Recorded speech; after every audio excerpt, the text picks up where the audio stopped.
Welcome to our Week 12 college football Saturday selections. We begin as always with our upset pick of the week. Minnesota goes on the road to Evanston to play Northwestern. Northwestern a 7-point home favorite. Minnesota played really well in their win over Nebraska a week ago. Ran the football well. I think they build off of that performance. Minnesota covers the touchdown spread on the road in Evanston. Now we move on to our main picks of the week. Virginia at Miami. The Hurricanes 19.5-point home favorites. This one is a noon kick on ABC.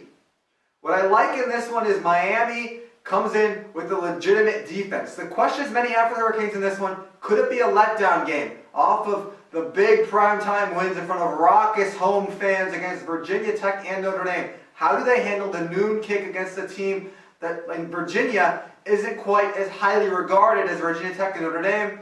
But again, that defense I mentioned, I think is very, very good. Miami, on the strength of their defense, wins this one by 24.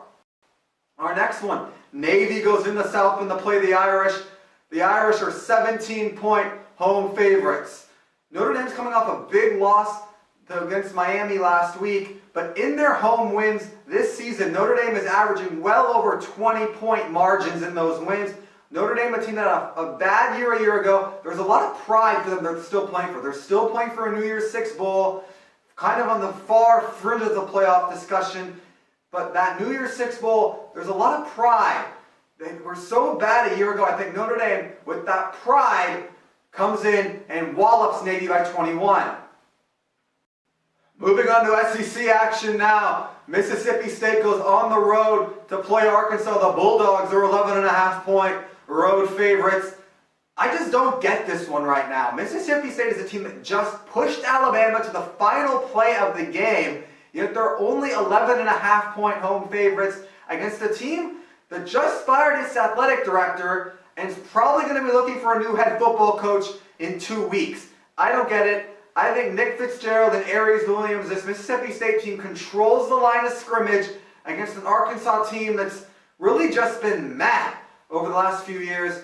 Mississippi State by 17 in this one. I like the Bulldogs big. They punish Arkansas, and Brett Bielema is looking for work in a few weeks' time. Staying in the SEC now, LSU goes into Knoxville. The Tigers 16.5-point road favorites. This is a 7 p.m. kick on ESPN.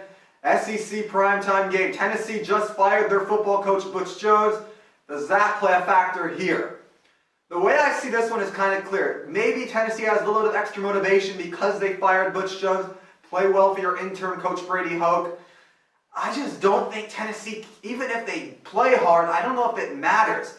Tennessee gave up 200 rushing yards to Ish Witter of Missouri last week, and they let Missouri as a team run for 433 yards. I think Coach O and this LSU staff, especially offensively, Matt Canada is a really good offensive coach. They watch the film, they just hand the ball to Darius Geis time and time again until it's time for the backups to come in. LSU by 28 in Knoxville. Tigers roll. Another SEC game we're going to look at here. Texas A&M going on the road to the Grove. They play Ole Miss. The Rebels 2.5-point home favorites. 7 p.m. again on ESPN2 this one. A lot of people stopped paying attention to Ole Miss after they fired Hugh Freeze and after their quarterback Shea Patterson was lost for the season due to a knee injury. But my goodness, how impressive has backup quarterback Jordan Ta'amu been for Ole Miss. He's been lighting it up as a dual threat option at quarterback. This one feels like it's going to be a shootout. Ole Miss's defense hasn't looked good this season. A&M going to probably get in a shootout. I just trust Ole Miss's offense more than I do A&M's. Mississippi in this one by 6. Our fourth SEC game we're going to look at, Vanderbilt goes into Columbia to play Missouri. Vandy is a 9.5-point road underdog in this one. What do I see here? I see a Vanderbilt defense that hasn't been good pretty much all season. As you just mentioned, Missouri's offense ran for 433 yards against Tennessee a week ago. And during their 4-game win streak that they are on, Missouri was putting up about 45 a game. I think that was they're over 45 a game is what they're putting up during this win streak. They're coming off of wins over Tennessee and Florida. Both teams fired their coaches, but the athletes in those programs are still good. Missouri gaining momentum, I just don't see it against the Vanderbilt defense that ranks, I think, 10th in the SEC stopping the run. Missouri's probably going to run wild. I like Missouri in this one by 14. Heading to the Big Ten now, Illinois goes at Ohio State. The Buckeyes are 39.5-point home favorites against the Fighting Illini. 39.5 seems really big in this one, but take a deeper look. Ohio State, season might be over in terms of the playoff, but they are kind of on the far outside. If absolute chaos happens around them, the Buckeyes might not be completely out of it, but really, if they're going to find their way back in, the Buckeyes are going to have to absolutely crush people. The good news for Urban Meyer and company is that's what they've done against inferior competition all season long. Pretty much with the exception of that Iowa game, where Iowa played an absolutely terrific game, Ohio State has been dominant against inferior competition. Look at what they did to Michigan State. Look at what they were doing to the teams in the Big Ten East earlier this season. They were just crushing them. I don't see any reason for them not to crush Illinois. The question is it going to be by over 39? It's a tough one to answer, but if I have to lean one way, after watching Ohio State just demoralize Michigan State a week ago, I see no reason Ohio State doesn't win this one big. Buckeyes by 44 against the Fighting Illini. Maybe Lovie Smith's hot seat gets cranked up a few levels. Staying in the Big Ten now, Nebraska goes into Happy Valley to play Penn State. The Nittany Lions are 24-point home favorites.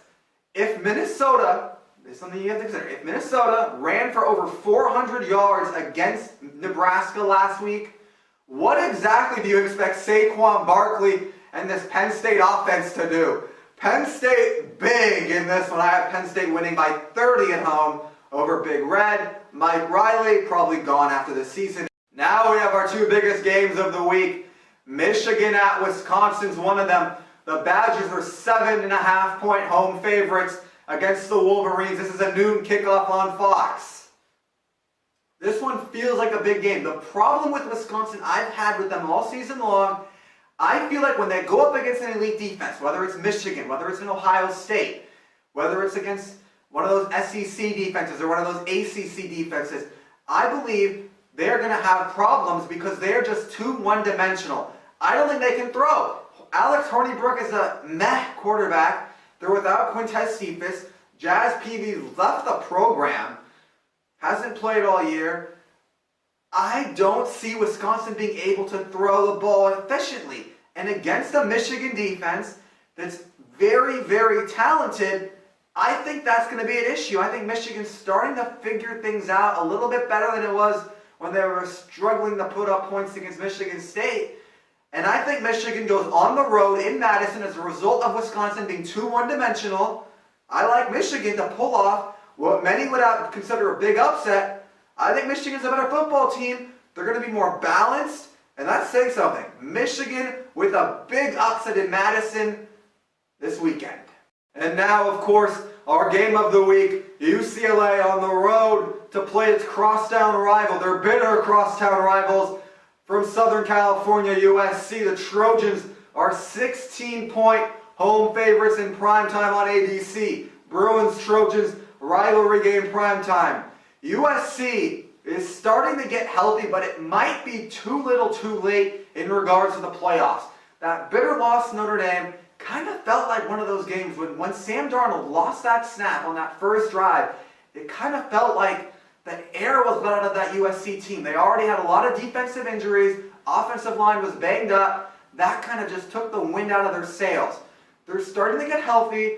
They're starting to maybe just gel just a tiny bit more. And I think against the UCLA team that's had trouble stopping the run all season long, I like Ronald Jones to run wild in this one. Trojans run through UCLA by 21, but it just feels like for a very talented USC team, it's too little too late, but they win by 21 against their rivals.